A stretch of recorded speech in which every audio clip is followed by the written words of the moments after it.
Okay guys, we're going to talk about the requirement that Google has for, or actually we want to call it feature.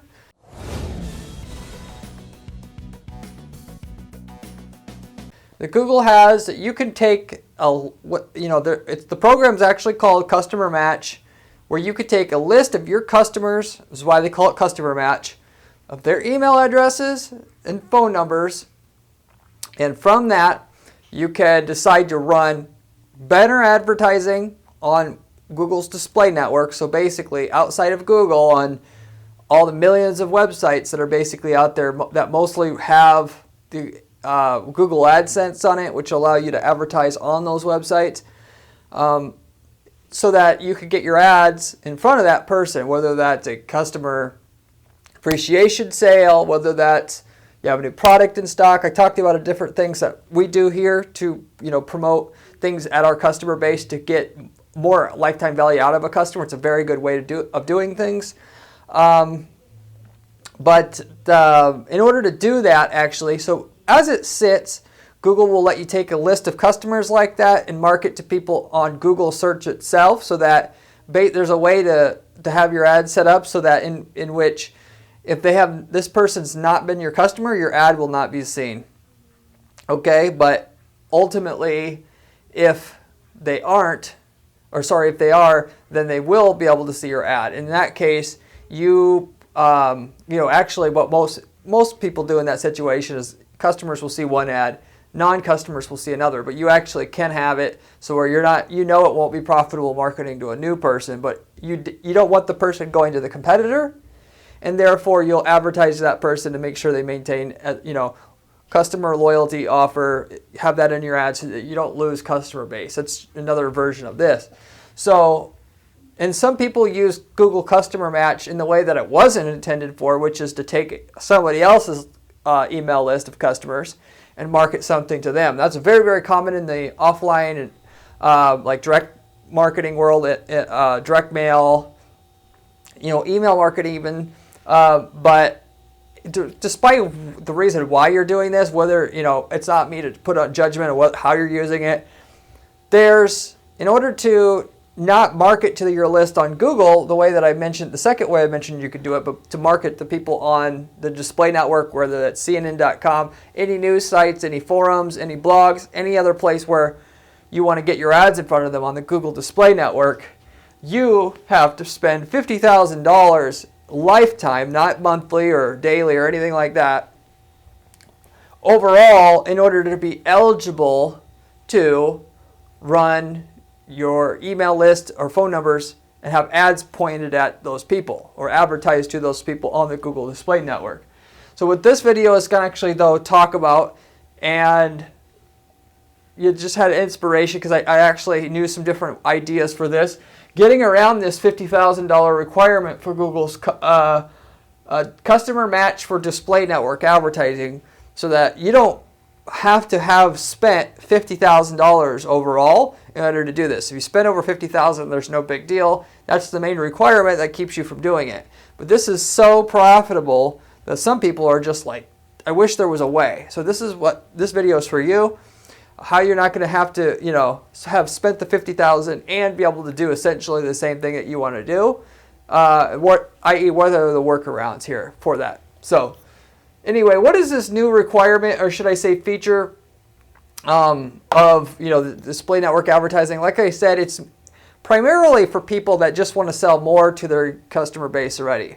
However, I want to say maybe half the people out there initially, what they'll do, like Facebook has a way to upload your email list of your customer base or your phone number list of your customer base so you can market to them. And what people will often do is they'll find a list. So I sell,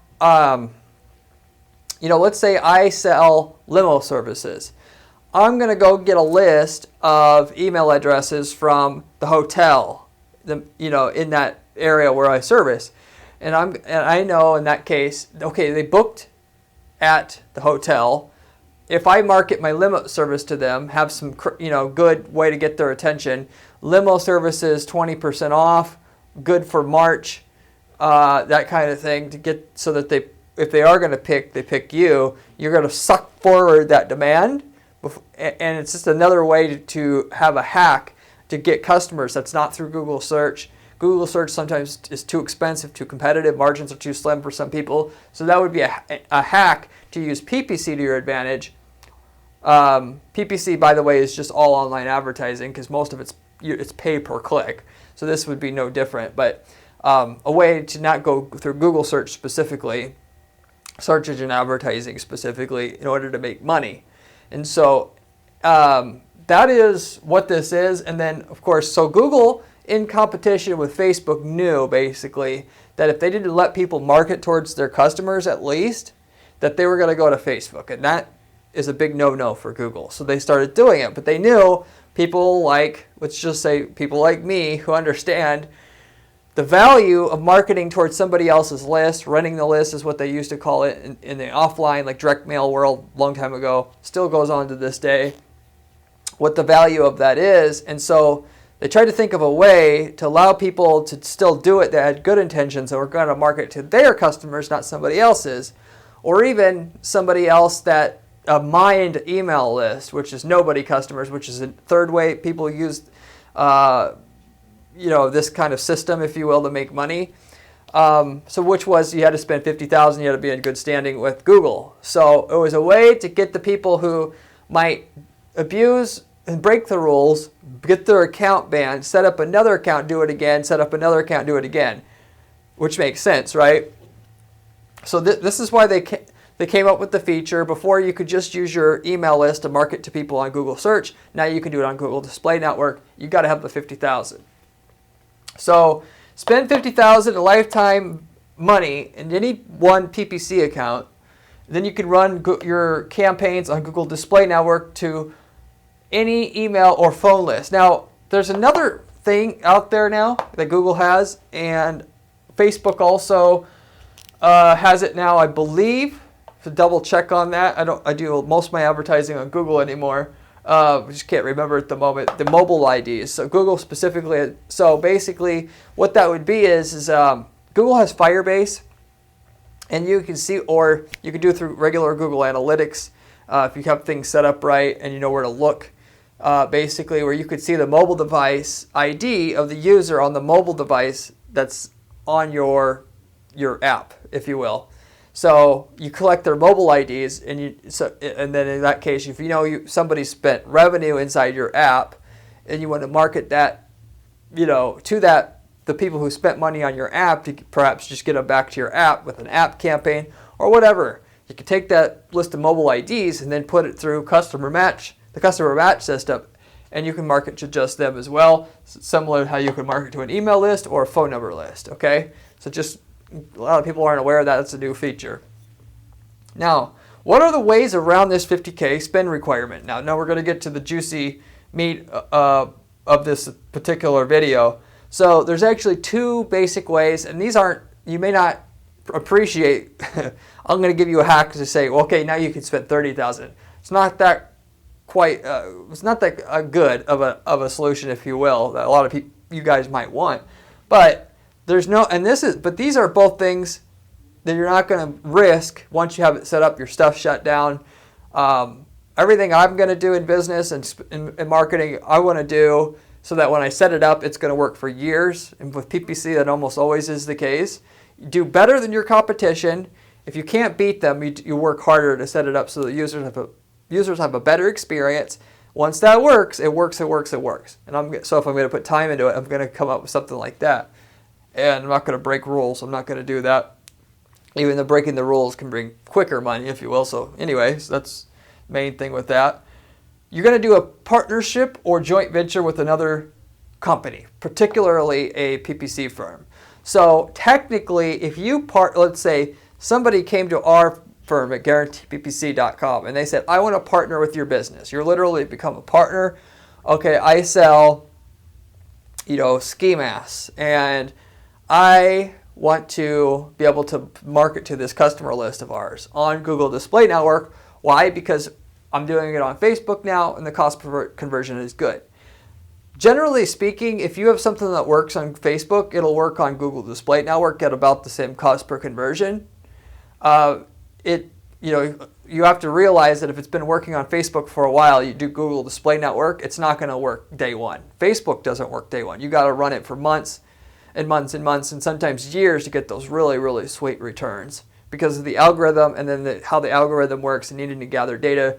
But if you wanted to market to your customer list and you don't have the 50,000, you could just borrow the reputation of the other company or PPC firm. And most of the bigger firms like ours, if you will, not that we're huge or anything, but just bigger firms, if you contact them for PPC services, you could make it legitimate, sign a contract saying that they're going to be a non-equity partner and that you're going to give them a piece of the revenue for every sale made through these ads.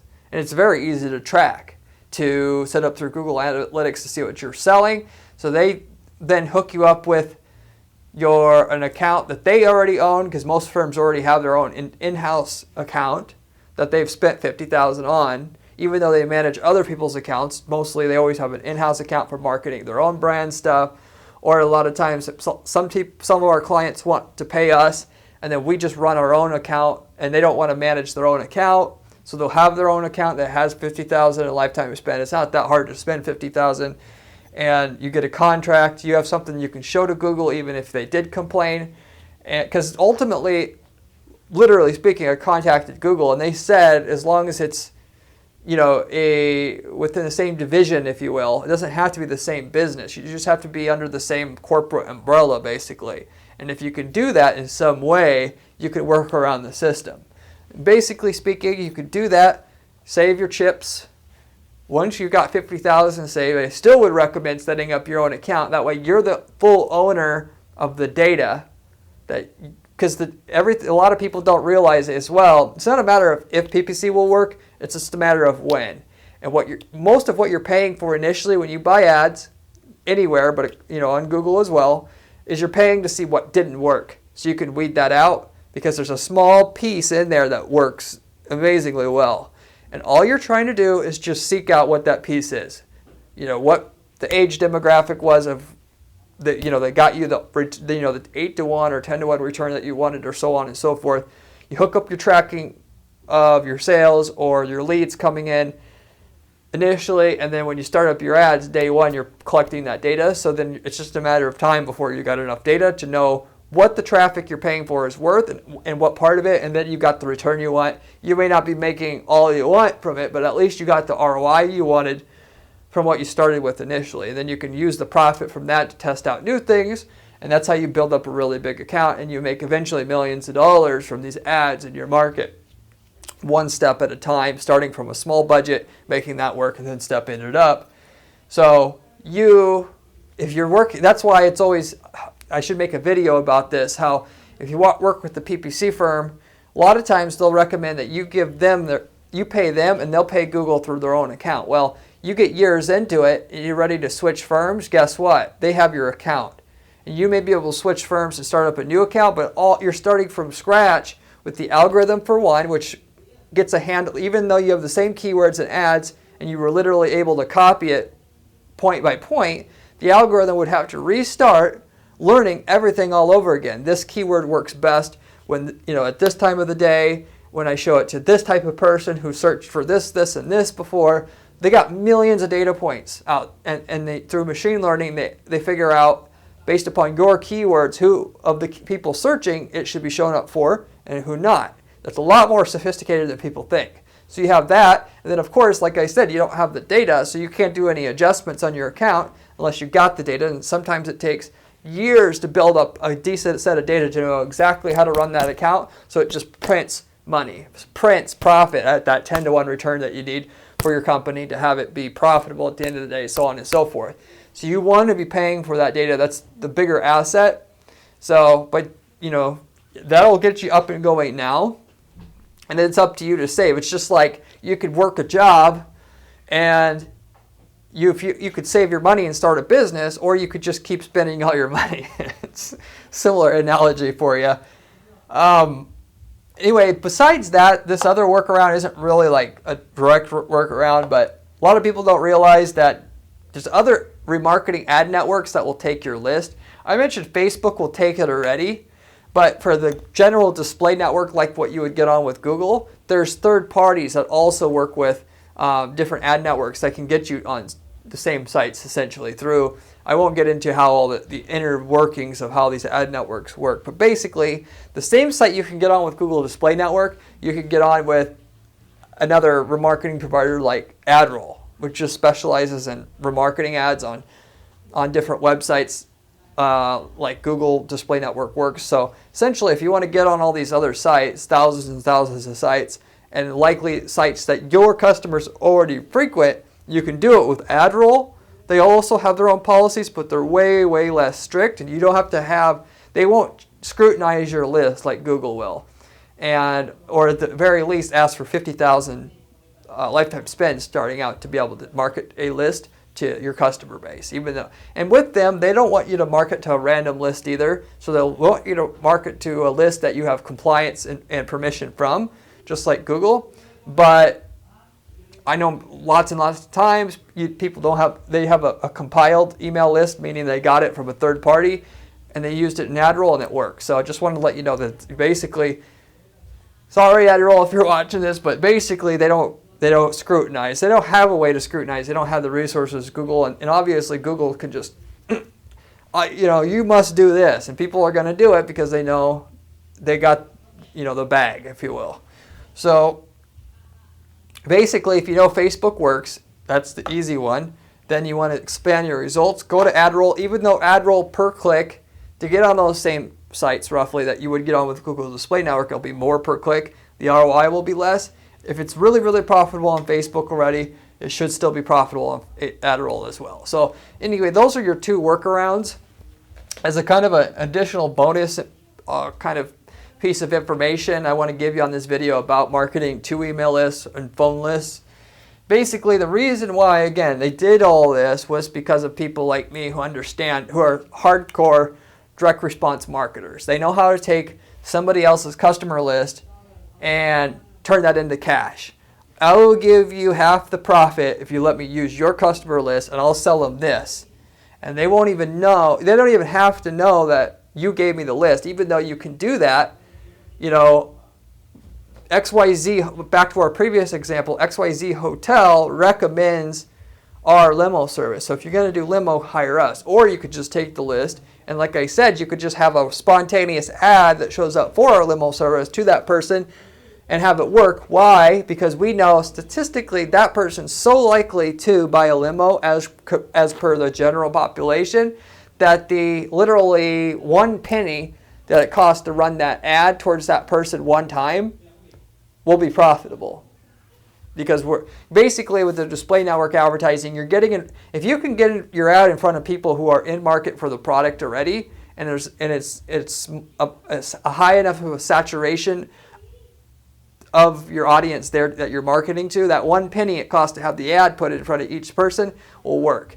And so basically it will work every time if you can narrow down all the display advertising options that are available to you down to this very, very small pool in which that person, basically every person you're marketing to, is more than average, way more than average likely to buy what you have. And that's the case. That's how the people who make it work, at least to, you're not doing like remarketing to finish the sale with something you started out, the user started out searching for on Google, which is the other main reason why we use Google Display Network advertising. But to get new customers, that's what you have to do. That's what you have to figure out. So anyway, with that, so it's people like me who, I want to call it ruined it, even though I'm not admitting to breaking your policies here, but they understand how to do that kind of marketing. And there's actually a lot of different network list providers out there. They call them list brokers sometimes. Nextmark is a company where you can just Google Nextmark mailing lists, and they have mailing lists for everything. If you want to market to somebody, like let's say you want to market to facility managers at warehouses because you have a specific way to save them money, you could send them a letter in the mail, which is what their lists are primarily for, but they also have their email list, and with that email list you could use it, and you could go to an AdRoll or whatever, and you could market a banner ad to that same person, and all you got to do at that point in time is say, facility managers can save money by doing X. And then that will get them to wonder what it is. You send them to a landing page. If the copy there is compelling enough, you got a sale. And because you know that you have to market to facility managers, why go on Google and advertise to everybody who might are looking for general information on what I sell when I can go directly to the actual end buyer? I know that it will have the end buyer that I know will have and is likely to buy it, and if I could just get in front of that person and tell them what I have, they'll buy it. This becomes very effective. So it's interesting to see what kind of mailing lists out there that they have. And of course, like I said before, you don't even have to. There's tons of compiled lists out there that you can buy. There's list brokers who will compile lists and just sell them. It's its own business model. There's people out there that will compile any list that you want. So if I want, there was a case study where there was in the personal injury space, somebody wanted to market to people, who have car accidents and stuff. And a lot of times, like I said before, going on Google search looking for personal injury leads, that's very saturated. Now, you have to really, really know what you're doing to make that profitable, because there's really, the firms out there have all the top guys helping them, if you will. And even then, only some of the people are making money. But with Google, the display network advertising, like I was saying before, if you could find a way so like they used to have the term called ambulance chasers, where they made it illegal, right? When somebody gets in a car accident, a personal injury lawyer can't stand outside chase the ambulance, show up there and get, hey, take my card or whatever. They made that illegal. But the digital equivalent of that, which there's all kinds of different markets where this can go on and have this digital equivalent going on if you just use your mind, where we can't market to them at the accident, but that person, what happens after that? They go to the hospital, right? And if the person's likely to have the case be worth a lot, they're going to be on the helipad and they're going to get shipped to a different hospital. So if we can market to the person at the hospital, specifically the person that we know is going to get life lifted out, those are the $1 million plus cases. Now, how do we do that? Okay, we get mobile user data from people who were near a helipad in the last 30 days. And then we put our personal injury law ad in front of that person. I know that can really seem real sick to some people. This is the people that are successful in vulture markets like this. I hate to use the word vulture, but highly, highly, highly competitive markets like that. They're winning. If you want to know what they're doing to win, they're doing stuff you can't see, and they're doing stuff that's way outside of the box like that, because there's so much money at stake. They have, there's a bunch of people who want those customers, and they just outsmart you, basically. So there's data compilers who could get you access to that literal data about phones that were within so much distance from a GPS standpoint of a helipad in the last month. And that's not going to be, maybe it's paramedics, something. But as long as you got 1% or more of your target audience in that list, you're good for the most part. That's the general rule of thumb that I go by. If you can get 1% of the people that would basically buy for sure on your list, and then you can use remarketing to get in front of them through like AdRoll or whatever, given it's literally a penny basically to have our ad shown to that person one time, we can make money. We can really make money when you're talking about a 7-figure sale. At that point, you can be totally inefficient with your ad, your landing page, and still make money. If you know how to do what you're doing there, you'll make a grip of money. So that's another kind of situation where people are why Google has made their policy the way that there are. There's people they're working with people to get their customer list directly company to company. They're sharing, they're doing profit sharing, they're doing joint ventures. I'll use your customer list, I'll cut you in on the profit. There's data brokers. There's people who just resell the data like Nextmark. There's a lot of stuff going on. And if you know what you're doing there, in terms of finding, so Google has, and through Google Display Network, a whole ton of settings, thousands of different configurations to find that perfect audience for you to run your display network ads or your display ads to for it to work. But even if you can't, you can go out there and through data brokers or making your own list or working with somebody else who has a list, you basically, it's like impossible. If there's demand for what you sell, there's a list out there that'll work. So just as an interesting side thing of how display advertising actually works out there in the real world, and there's in which people don't really write too much about it because technically it's a very gray area. So, basically there's, email and phone list data, which is a lot of times based upon are they a customer, but then there's also this geo IP, so IP address linked to a certain location, so the user's in a certain location. They use that to drive their display advertising, but there's also GPS data that's tied to phone records and phone numbers, which can then be used to target display advertising as well. So I just wanted to tell you about that, an individual use case about the personal injury space, and understand kind of what technically can be done. I'm not advocating anything specifically, but just as a general advice, it gives you some general idea about how display advertising that works is done. So if you could find your own audience to target that has the same kind of feel to it, that's what you need to make things work. And you can't just be targeting people who are interested in, fishing to sell your fishing poles. You got to get more specific than that a lot of times. For me, to wrap this up, I'll wrap this up here in a minute, but I'm targeting people. If I sell fishing rods, I'm targeting people who are already on my direct competitor sites that sell fishing supplies, because that's the person who normally, they buy one fishing supply, they usually buy a lot, or at least 10% of their buyers do that.